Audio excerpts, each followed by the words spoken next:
Dear students, coming to the literary composition of the different poets and literary essays like many others also, story, prose, poetry. These are the different genres of the literature, and coming to the literary composition of the different poets. Now in this sequence we have the one daffodils to be discussed. Daffodils is prescribed in many of the syllabus of the students pertaining to the CHSE or CBSE or of the other boards. This is quite an important poem composed by the great romantic poet William Wordsworth, and in this regard I would like to say something about this figure of speech, which is quite important for the poem, and it tells many things that in a minimum word. So coming to the text of ours, Daffodils, I would like to first say you something about the literary figures. इसको शुरू करने के पहले, इस poem को शुरू करने के पहले आपको लिटरेरी फिगर्स के बारे में कुछ जानना होगा. ये क्या है और क्या होता है ये लिटरेरी फिगर्स, जिसको हम लोग फिगर ऑफ स्पीच भी बोलते हैं. ये फिगर ऑफ स्पीच में सबसे पहले आप कुछ ये नोट करते जाएं. फिगर ऑफ स्पीच में सबसे पहले हम लोग सिमिली को लेते हैं, SIMILE, सिमिली. इसको आप डिफाइन कर सकते हैं, आप नोट कर लो. Simile is a comparison between two different objects, between two dissimilar objects on one point only. फिर से बोल रहा हूँ, simile is a comparison between two dissimilar objects on one point only. जैसे ये simile दो अलग अलग चीजों के बीच में एक कंपैरिजन है किसी एक पॉइंट को लेकर के. जैसे एक तरफ टाइगर हुआ, एक तरफ आदमी हुआ. ये दो अलग अलग ऑब्जेक्ट हुआ, टाइगर अलग हुआ और मैन अलग हुआ, लेकिन दोनों के बीच में एक सिमिलरिटी आ गया. अगर मैं बोलता हूँ the man is as furious as tiger, ये आदमी ऐसा गुस्सा है जैसा कि टाइगर का गुस्सा. तो पॉइंट ऑफ कंपैरिजन क्या हुआ? गुस्सा, एंगर. तो इसको हम लोग बोलते हैं सिमिली. दो अलग अलग ऑब्जेक्ट था और हम लोगों ने एक पॉइंट पे उसको कंपेयर कर दिया, एंगर के पॉइंट पे, इसलिए इसको हम लोग सिमिली बोलते हैं. और दूसरा, कहीं भी सिमिली को अगर आपको पहचानना है किसी भी जगह पे, चाहे वो दुनिया का कोई भी पोएम हो, अगर आपको उसको समझना है, उसमें से निकालना है कि सिमिली कहाँ है, क्या है, तो आप एक काम नोट कर लो, एक चीज, कि जिस सेंटेंस में आपको एज या लाइक वर्ड मिल जाएगा, आप टेक इट ग्रांटेड कि वो सिमिली है. जैसे हम लोगों का फर्स्ट लाइन है यहाँ पे, I wandered lonely as a cloud as है, तो इसका मतलब ये सिमिली है. ओके. इसी तरह से अगर लाइक मिल गया उस सेंटेंस में, तो आप ये समझ लेंगे कि वो सिमिली है. तो सिमिली का काम खत्म. अब हम लोग आते हैं दूसरा फिगर ऑफ स्पीच, जिसको हम लोग मेटाफर बोलते हैं, METAPHOR. मेटाफर ये भी है comparison. Metaphor is a comparison between two dissimilar objects on all points. तो मेटाफर क्या है? सिमिली में एक पॉइंट पे कंपैरिजन हो रहा था, मेटाफर में टोटल कंपैरिजन हो जाता है.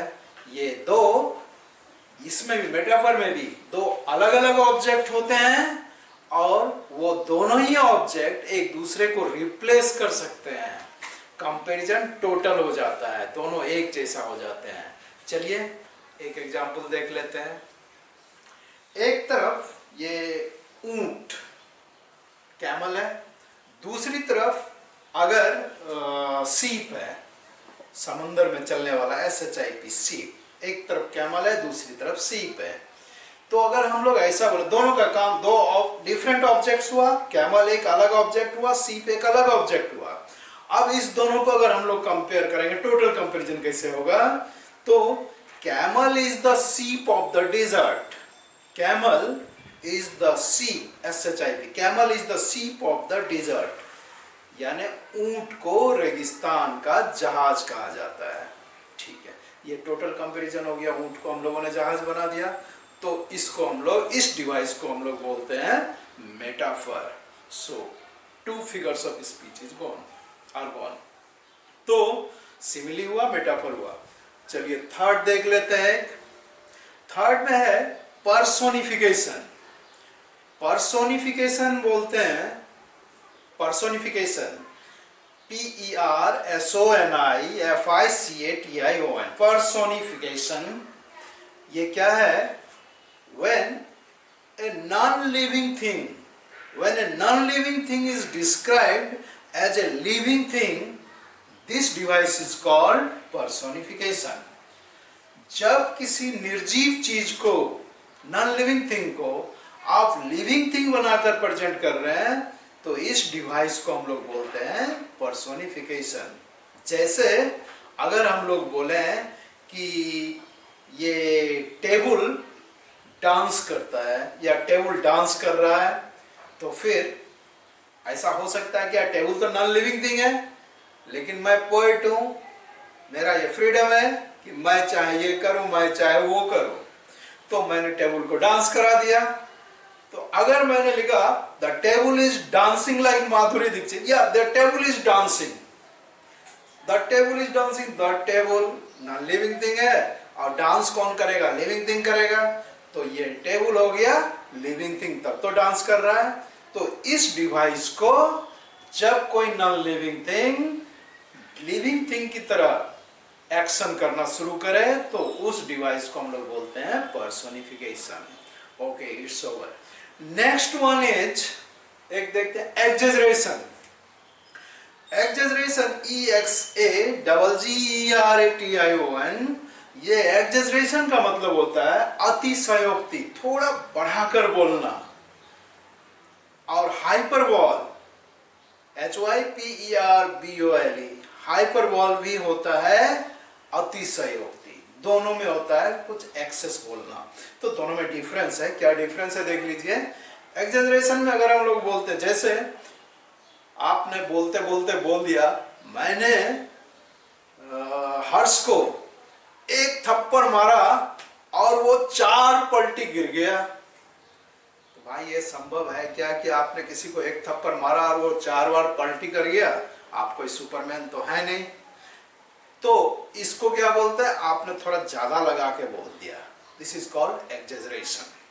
ओके, अगर एग्जेजरेशन का दूसरा भी एग्जांपल देख लें, वो हॉर्स से भी तेज दौड़ता है। अगर मैं बोलूं कि वह हॉर्स से भी ज्यादा तेज दौड़ता है, तो ये भी एग्जेजरेशन हो गया। भाई ये संभव नहीं है कि घोड़े से ज्यादा तेज दौड़ जाएंगे।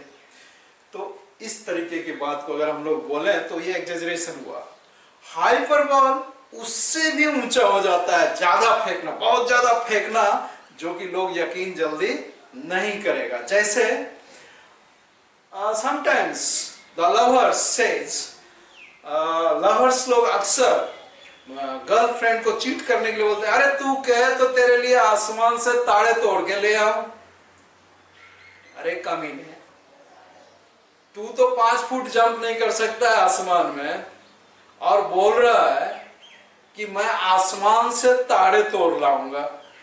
तू कहे तो तेरे लिए मैं आसमान से तारे तोड़ लाऊंगा। This is what we call hyperbole. ये बहुत ज्यादा फेंक दिया, एक्सेस फेंक दिया।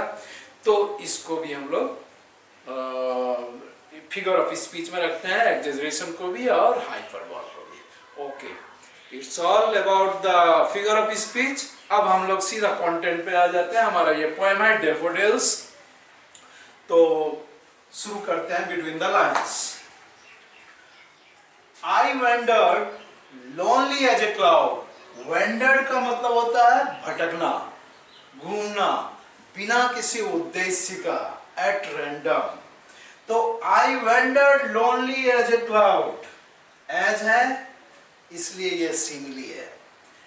मैं एक बादल की, क्लाउड मतलब बादल, मैं एक बादल की तरह अकेला भटक रहा था। मैं एक बादल की तरह अकेला भटक रहा था।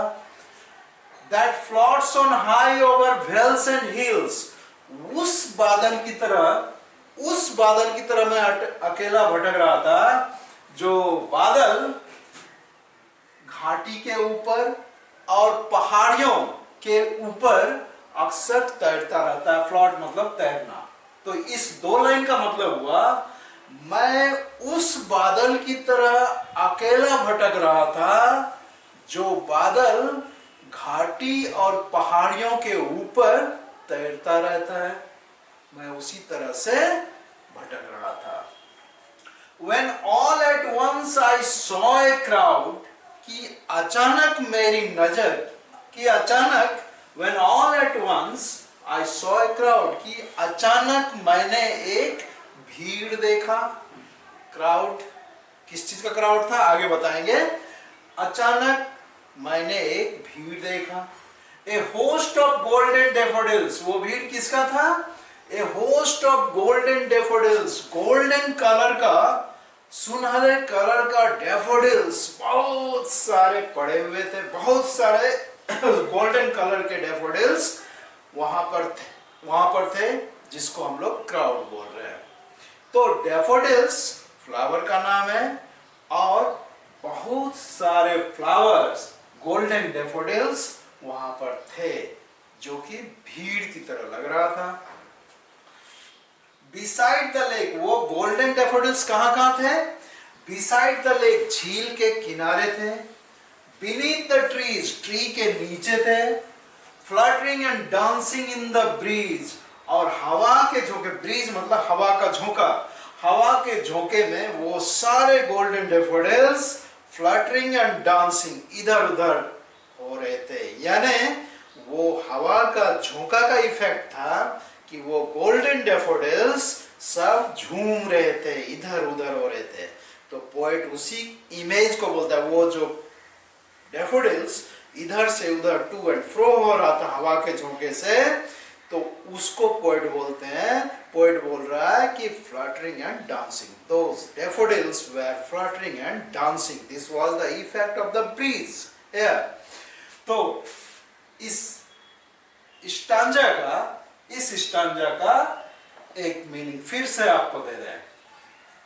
मैं एक आवारा बादल की तरह ऐसे भटक रहा था घाटी में जैसे वो बादल घाटी के ऊपर और पहाड़ियों के ऊपर घूमता रहता है बिना किसी उद्देश्य का। मैं भी बिना किसी उद्देश्य का उस घाटी में भटक रहा था कि अचानक मेरी नजर फूलों के उस कतार पे चली गई जो गोल्डन सुनहरे कलर का डेफोडिल्स था, उस पे मेरी नजर चली गई। और वो डेफोडिल्स कहां था? झील के किनारे भी था, पेड़ के नीचे भी था, मतलब बहुत दूर तक फैला हुआ था वो डेफोडिल्स। और वो सारे डेफोडिल्स हवा के झोंके में इधर से उधर झूम रहे थे। They were fluttering and dancing। Second stanza आते हैं। Continuous as the stars that shine, one point is more। फिर आया आपके पास as आया, it means simile is working there। Continuous as the stars that shine, तो स्टार जिस तरह से स्टार्स चमकते हैं, लगातार ये स्टार्स चमकते रहते हैं, ठीक उसी तरह से continuously. And twinkle on the milky way, milky way का मतलब होता है गैलेक्सी, आकाश गंगा जिसको आप बोलते हैं। मिल्की वे आसमान में होता है, मिल्की वे जिसको गैलेक्सी भी बोलते हैं, ये आकाश गंगा कहलाता है। तारों का बहुत बड़ा झुंड होता है ये। तो वो तारों के झुंड अक्सर चमकते रहते हैं। तो ये डैफोडिल्स के बारे में जो कंपेयर कर रहा है पोएट पॉइंट ऑफ कंपेरिजन है शाइनिंग। तो डैफोडिल्स इस तरीके से चमक रहे हैं वहां नीचे क्राउड में, जैसे आसमान में आकाश गंगा में तारे जैसे हमेशा चमकते रहते हैं, ये गोल्डन डैफोडिल्स भी उसी तरह से चमक रहा है। Continuous as the stars that shine and twinkle on the Milky Way, they stretched in never-ending line. They stretched in never-ending line. इस लाइन पे आ जाइए। वो इतने दूर तक फैले हुए थे, वो गोल्डन डैफोडिल्स इतनी दूर तक फैले हुए थे, जैसे लगता है कि इसका कहीं अंत ही नहीं है, ये अंतहीन है। अब इस पॉइंट को आप लोग थोड़ा सा गौर कीजिए, इस लाइन को, they stretched in never ending line, वो कभी नहीं खत्म होने वाले लाइन में फैले हुए थे। क्या ये संभव है? हर चीज खत्म होता है, हर चीज की एक सीमा होती है। इवन पृथ्वी की भी एक सीमा है, ये भी एक निश्चित सरकमफ्रेंस पे है। तो ऐसा क्या संभव है क्या कि वो फूल कभी खत्म नहीं होगा? कहीं ना कहीं तो खत्म हो ही गया होगा, लेक भी खत्म हो गया होगा। तो इसको हम लोग बोलते हैं एग्जैजरेशन। पोएट ने कुछ ज्यादा बोल दिया है कि वो कभी नहीं खत्म होने वाला लाइन था, ऐसा नहीं है, इसलिए इसको हम लोग बोलते हैं एग्जैजरेशन। थोड़ा बढ़ा करके पोएट ने बोल दिया है। तो दे यहाँ पे किसके लिए है? गोल्डन डैफोडिल्स के लिए।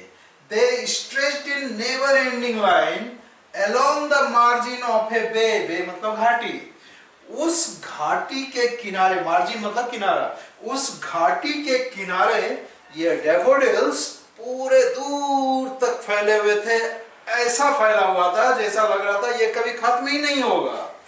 Next, 10,000 saw I at a glance, ये थोड़ा और ज्यादा फेंक दिया है पोएट कि मैंने, ग्लांस मतलब झलक, मैंने एक झलक में 10,000 डैफोडिल्स को देखा।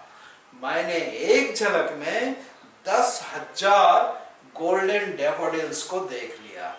तो क्या यह संभव है? अगर आपको मैं बोलूं किसी चीज की ओर देखने के लिए एक झलक आप देखो और इधर मुड़ जाओ, फिर मेरे को बताओ कि आपने कितना देखा, तो आप एक्यूरेट बोल देंगे 10,000 मैंने देखा। 9,999 नहीं देखा आपने, 10,001 भी नहीं देखा, एक्यूरेट आपने 10,000 देखा। ये थोड़ा ज्यादा बोल रहा है पोएट, इसलिए इसको भी हम लोग एग्जैजरेशन बोलो या हाइपरबोल बोलो। 10,000 saw I at a glance, ये भी एग्जैजरेशन में आएगा, हाइपरबोल में आएगा। तो tossing their heads in sprightly dance, मैंने 10,000 गोल्डन डैफोडिल्स को देखा जो tossing their heads in sprightly dance, वो फूल डैफोडिल्स, उसका डैफोडिल्स वो हेड हुआ, वो अपना इधर उधर टू एंड फ्रो हो रहा है उस हवा में। मैंने झूमते हुए 10,000 डैफोडिल्स को देखा। ये टॉसिंग क्या होता है? जैसे कभी कभी आपको नींद जब नहीं आती है बेड पे, आप तकिया पे अपना सर रखे हुए हैं और नींद नहीं आ रही है, तो आप करवटें बदलते हैं, कभी इधर कभी उधर, कभी इधर पलटते हो कभी उधर पलटते हो। तो इसको हम लोग बोलते हैं टॉसिंग ऑन द बेड। आप बेड के ऊपर टॉस कर रहे हैं, टॉसिंग ऑन द बेड, तो करवटें बदलना। यहां भी वही है, डैफोडिल्स अगर ऐसा है तो वो क्या हो रहा है, कभी इधर हो रहा है और कभी इधर हो रहा है। दिस पोर्शन और this image is called tossing. Okay, तो इस सेकेंड स्टैंजा को हम लोग कंक्लूड करते हैं।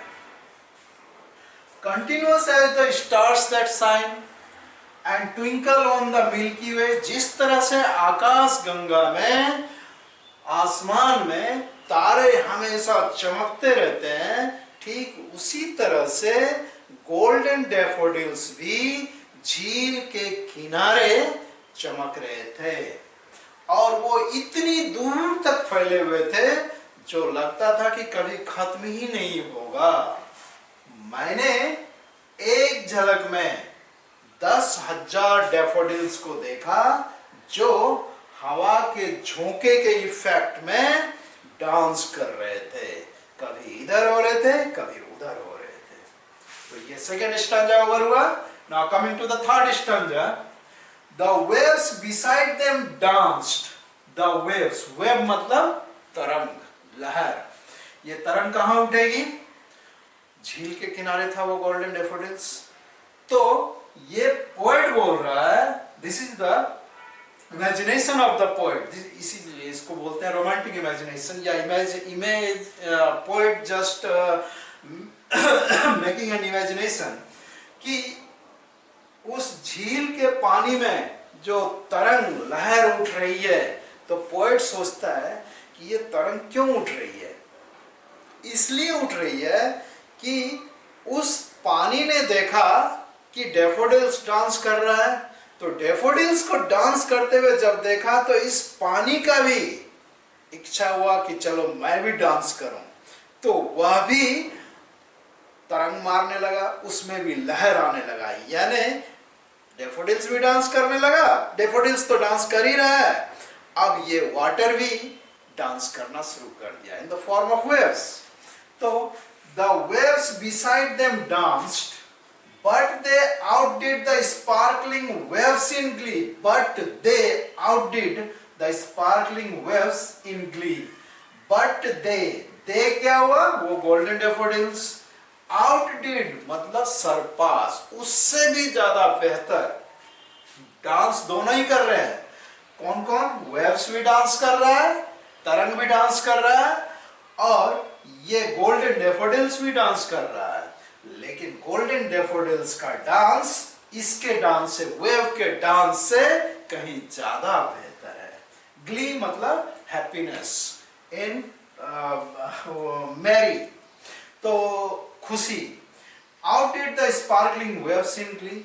तो the waves beside them danced, पानी में जो तरंग था वो भी डांस करने लगा। वो तरंग एक तरह का डांस था, तरंग भी डांस कर रहा है, डैफोडिल्स भी डांस कर रहा है। डैफोडिल्स को डांस करते हुए देखा तो तरंग ने भी डांस करना शुरू किया, पानी में भी तरंग आने लगा, और ये दोनों ही अब डांस कर रहे हैं। लेकिन दोनों के डांस में बेहतर डांस इसका है, डैफोडिल्स का है।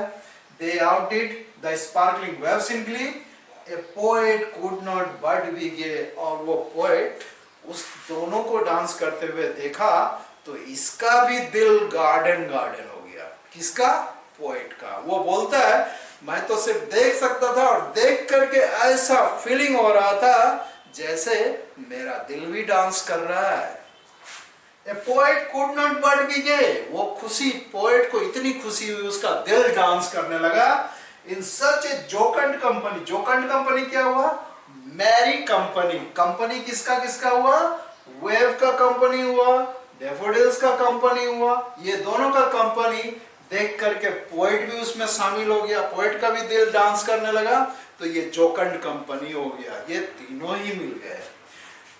A poet could not but be gay in such a jocund company, I gazed and gazed but little thought. Poet बोलता है मैं सिर्फ आंखें फाड़ के उस सिनेरियो को देखता ही रह गया। गेस्ड मतलब एक टक देखना, टकटकी लगा के देखना, और आपका लोकल लैंग्वेज में इसको बोलता है एंड्राना से एंड्रोची ब्रा।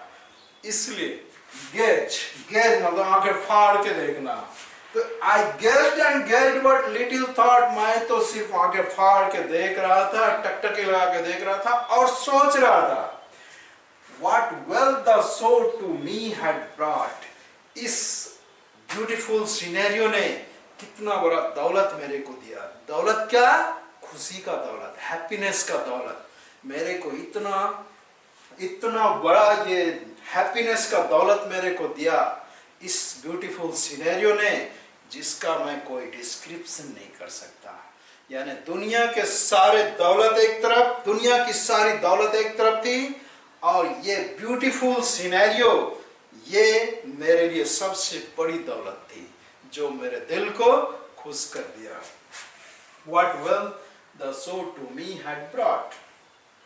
तो थर्ड स्टैंजा को हम लोग कंक्लूड करते हैं कि झील में जो तरंग उठ रहा था वो तरंग भी एक तरह का डांस था।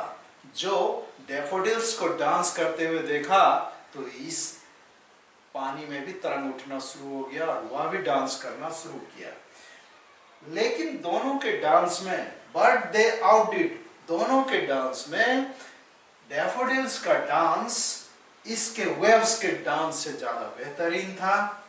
और पोएट कुछ नहीं, सिर्फ देख रहा था उस सीन को और अंदर ही अंदर बहुत खुश हो रहा था, क्योंकि इतना बेहतरीन कंपनी उसको जो मिला था। एक तरफ डैफोडिल्स का डांस था तो दूसरी तरफ वाटर का डांस था और तीसरी तरफ पोएट का खुद दिल का डांस था। आई गेस्ड एंड गेस्ड, पोएट बोलता है, मैं तो सिर्फ देखता चला जा रहा था उस ब्यूटीफुल सिनेरियो को और सोच रहा था कि कितनी बड़ी दौलत मुझे आज मिल गई। और ये दौलत थी खुशी की। प्रकृति के अंदर खुशी की भरमार है। प्रकृति में अगर आप जाओ तो इतना बेहतरीन दौलत आपको मिलेगा कि आपको किसी और दौलत की जरूरत नहीं पड़ेगी। Anyway, for of When on my coach I lie, अब क्या हुआ, ये पोएट वहां से चलकर घर आ गया।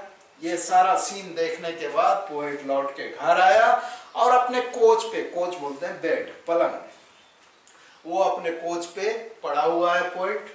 For oft when on my coach I lie, अक्सर जब मैं अपने बिस्तर पे पड़ा होता हूँ, कोच पे पड़ा होता हूँ, इन वैकेंट और इन पेंसिव मूड, चाहे मेरा दिमाग खाली हो या पेंसिव मतलब भरा हुआ हो, चिंताओं से भरा हुआ हो मेरा दिमाग, मैं खाली दिमाग में हूं या चिंता से भरा हुआ दिमाग में हूं, जब कभी अपने बेड पे जाता हूं तो वही सीन मुझे फिर याद आता है डैफोडिल्स का।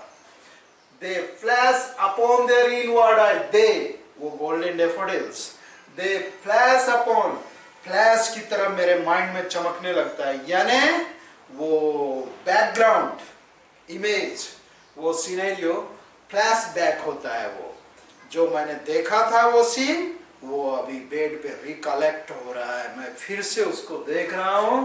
दैट इनवर्ड आई, कैसे देख रहा हूं, तो इनवर्ड आई से अपने अंतरात्मा का जो ध्यान है, उस अंतरात्मा के ध्यान से मैं उस सीन को फिर से क्रिएट कर रहा हूं और देख रहा हूं। कहां, अपने बेड पे सोए सोए। Which is the bliss of solitude, solitude मतलब एकांतपन।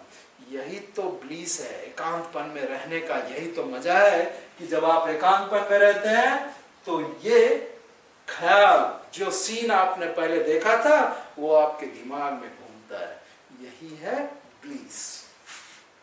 And then my heart with pleasure fills, और फिर उस ब्यूटीफुल सीन को याद करते हुए, फ्लैशबैक को अपने दिमाग में लेते हुए, याद करते हुए, रिकलेक्ट करते हुए, मेरा दिल फिर से नाच उठता है।